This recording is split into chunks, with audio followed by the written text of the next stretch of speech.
Nous commençons notre première activité. Euh, Tout d'abord, il faut savoir que toutes les activités associées à ce cours, vous pouvez les refaire vous-même puisque les fichiers sources sont déposés avec le support de cours. Tout d'abord, ici, on va juste voir comment ouvrir et fermer un fichier. Donc, dans ce programme, nous avons déclaré deux pointeurs de fichiers. Les chaînes de caractères sont uniquement utilisées pour lire un nom de fichier donné par l'utilisateur. Donc, nous commençons par lire un premier nom et ouvrir le premier fichier en lecture. Ensuite, le nom du deuxième fichier sera lu et nous allons l'ouvrir en écriture. Voilà, donc je compile et je passe à l'exécution. Avant d'exécuter, je vais vous montrer le contenu du répertoire. Donc voilà, donc ici vous avez les fichiers sources des programmes, donc ce sont des fichiers texte. Et là, ici en bas, j'ai préparé quelques fichiers de données. Alors, vous pouvez remarquer ici, il y a deux fichiers qui s'appellent text1.txt, text2.txt. Donc, je reviens au programme qui me demande d'ouvrir un fichier en lecture. Donc, je vais donner, par exemple, text1.txt. Et pour le second, c'est un fichier en écriture, je vais donner text3, par exemple, .txt. Bien sûr, text3.txt n'existe pas, donc il sera créé. Donc voilà, ça ne fait pas grand-chose, mais juste pour vous montrer que lorsqu'un fichier est ouvert en écriture, s'il n'existe pas, il est créé, s'il existe, il est détruit. Donc il faut faire attention à ne pas ouvrir un fichier qui contient des données importantes, ne pas l'ouvrir en écriture. Alors maintenant, lorsqu'on termine avec un fichier, il faut bien sûr le fermer. Une fois le fichier fermé, aucune opération ne peut avoir lieu. Les opérations de lecture ou d'écriture, bien sûr. Lorsqu'on ouvre un fichier, on n'est jamais sûr que ce fichier soit ouvert correctement.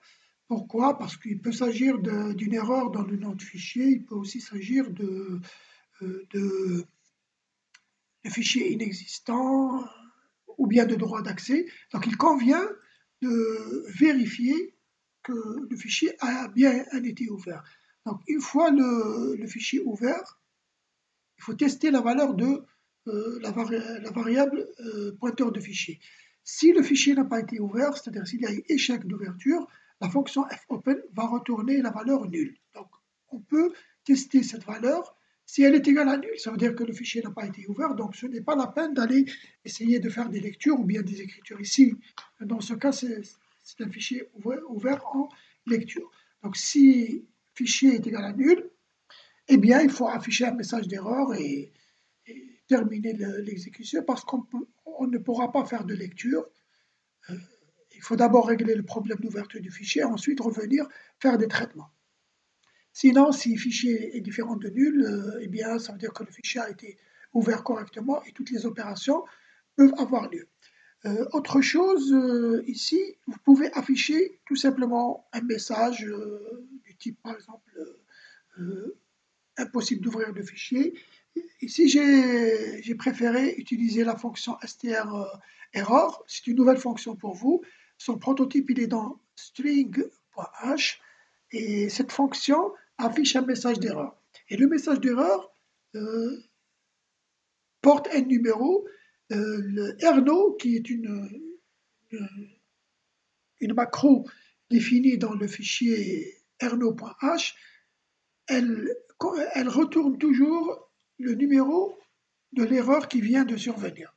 Si je parle d'erreur d'exécution, il existe plusieurs erreurs d'exécution possibles. Ici, par exemple, ça peut être impossibilité d'ouvrir le fichier ou bien fichier inexistant, mais ça peut aussi être une division par zéro, une violation d'accès, et ainsi de suite. Donc, on appelle str error et on lui donne le numéro d'erreur, elle nous affiche l'erreur qui a été commise. Donc, je compile et j'exécute. Donc, je vais ouvrir par exemple text3.txt, le fichier que nous venons de créer. Donc il n'y a pas de souci, le fichier existe, il n'y a pas d'erreur sur le nom de fichier. Par contre, maintenant, par exemple, si je veux ouvrir le fichier text4, texte4 pardon, .txt qui n'existe pas, eh bien, j'aurai un message d'erreur et ce message d'erreur a été affiché à travers str error.